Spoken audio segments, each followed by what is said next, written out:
Dr. Rune Hedlund is going to give the talk on his behalf. The title will remain unchanged: Adult Degenerative Scoliosis with Spinal Stenosis. Ladies and gentlemen, Mr. Chairman, I'm going to talk about this thing that Norbert Passutti should have been here, but I put something together the other day and hopefully it will be okay. And also give me some sign at 11 minutes so I can run it off.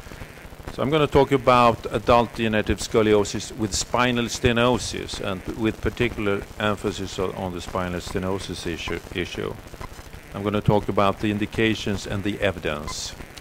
The bottom line, in fact, is that is very little evidence for when to fuse spinal stenosis in the degenerative scoliosis problem state. Most papers around are level 4 or level 5 papers. The only paper at level 3, which means that there is a comparisons group, is the paper by Edwards, who looked into L5-S1 fusion, whether to go to the sacrum or not. Also, most papers in adult deformity are mixed papers. They're dealing with degenerative scoliosis and adult idiopathic deformity, which is a little bit different, which makes evidence in this area really bad, in fact. There are many surgical options. One can do decompression alone. One can do a local fusion, even if it's stenosis, because the stenotic symptoms in adult deformity is quite often dynamic because of the motion at the segment, not so much as compressive mechanisms. And you can do decompression and local fusion, and you can do correction and fusion of the whole deformity, and maybe most importantly, you can correct the imbalance. In fact, in most cases, all of these factors are in play. In fact, most of the time you have to do the whole thing. The stenosis in degenerative scoliosis could either be in the curve itself, but maybe most commonly the stenosis is in the fractional curve, below the curve, most typically at L4, L5, at the concavity in this region. But sometimes the stenosis is up here. It could be on the concave side, but it could also be on the convex side. And of course, if stenosis, you need to do decompression. You do often in combination with fusion, but sometimes only decompression. I come back to that. The indications for fusion instrumentation is back pain, if you have a balance problem, and also if you want to address the risk for progressing deformity. This paper has been mentioned a couple of times this afternoon. I will mention it also because it's kind of a landmark paper showing the importance of sagittal balance. They looked into patients with no prior surgery and also looked into patients with prior spine fusion. Positive sagittal balance was the most reliable predictor in both groups. We know today, this is 6 years ago, this has been confirmed in several papers. And in fact, in my mind, degenerative scoliosis should be renamed. I'm just joking a little bit.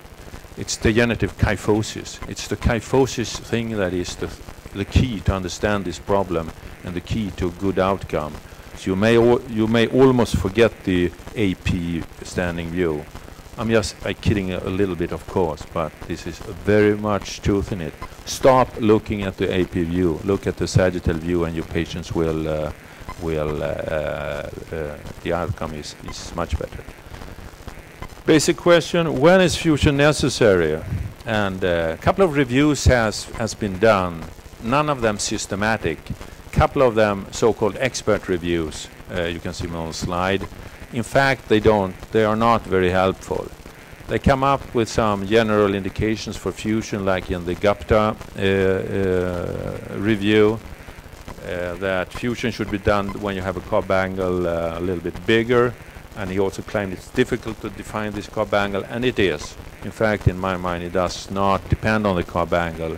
And also in cases with minimal rotational listhesis, you could consider only decompression. Well, this was 2005. This was a long time. You know, today we realize the importance of the sagittal imbalance much more, and we don't really look into the Cobb angle in this matter. Another major study was by Feldman on lumbar spinal stenosis. You should note that this is not degenerative scoliosis, it's stenosis in general. But it's a large study where they found that actually that stabilizing surgery was worse than decompression only in spinal stenosis in general. But if you look into the subgroups, and the authors claimed instability in terms of degenerative spondylolisthesis, lumbar scoliosis, as well as etc., has to be additionally stabilized. So this author, he claimed that you should add diffusion. And the papers studying this issue, decompression diffusion, is a couple of studies, all of them very small, very few, surprisingly few patients, you know, under 10, in fact, if you look into these studies. But the authors do suggest that you should fuse at the same time. On the other hand, we all know that it's very difficult to maintain adequate lordosis with posterior spinal fusion only. This was shown by Zurbriggen and also by Marchesi and AB in the 90s. And this is the experience of all adult deformity surgeons. Difficult to maintain the lordosis over time. Higher satisfaction rate with 360 fusion, which can be done in several different ways. A couple of papers showing this. This is a case of mine with multiple T-lifts, which we did for a couple of years ago. Now we do more PSO. Again, complications common. We talked about that. So the dilemma of adult degenerative scoliosis and adult deformity in general is the best results seems to be from extensive surgery. But the complication is right, and the patients are older, not tolerating major surgeries too much. In fact, it's not possible to give a strong evidence-based medicine recommendation. You have to individualize treatment a lot.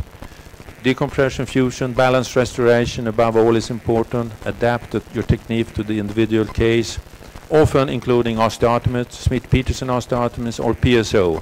Actually, today we do, at least I do, in almost every case of adult deformity, I do a PSO because they are all into kyphosis. I'll come back to that in my next talk in 15 or 20 minutes. Show you a few cases. Woman, age 58, adult, progressive scoliosis, back pain, left leg pain, isthmic spondylolisthesis L5, out of balance in 2 planes. You can see the spondylolysis to the right. You can also see the sagittal plane to this slide, to the picture to the left, which is the important one. The sagittal imbalance with a thoracolumbar hyperkyphosis and actually a lumbosacral hyperlordosis. But she's in sagittal imbalance, which has to be taken care of. And this was done by T-lifts at 3-4 and L5S1 because of the spondylolysis, and balance restored. Another patient, important type of patient, becoming more and more common. Woman, age 91, can only walk with aids of another person, pain in your right leg, cardiopulmonary okay, degenerative scoliosis L1 to L4, severe stenosis, as you can see. In these kinds of patients, today we do only decompression. The L3, L5, laminectomy and wide decompression, 4 months post-op, walks with no aid, no leg pain at all, very satisfied, 91 years old. So in the very old patients, you get away with decompression only. I think you should not do major surgery in these type of patients. Woman age 62, severe back pain, bilateral leg pain, previous decompression 3-4 and actually 4-5-2. Degenerative scoliosis, curve 30 degrees, flat back. The picture to your right is the important one. Sagittal and coronal imbalance. 2-3, only moderate stenosis in fact, not really explaining the quite severe leg pain she had. A little bit of it, but not that impressive. Pedicle subtraction, osteotomy of L2, decompression, correction of flat back, endoscoliosis 2, 40 degree of lordosis, post-op, 10 degree of scoliosis, improvement for both back pain and leg pain. Maybe last case, woman age 52, degenerative scoliosis or adult idiopathic, somewhat difficult to say in this case. Thoracolumbar kyphosis, important pictures in the middle. And now maybe you start to see the picture. They're all like this. All of these patients look like this. They have a thoracolumbar kyphosis, and in fact often an increased lumbosacral lordosis. All compensation. Next talk will deal about this thing, how you analyze this stuff. But they all look like this. It's a question about pattern recognition. Learn to recognize this pattern and you will know what to do with these patients. This is the key to understand. Ankylosis L1, L2, quite common. Done with facetectomy,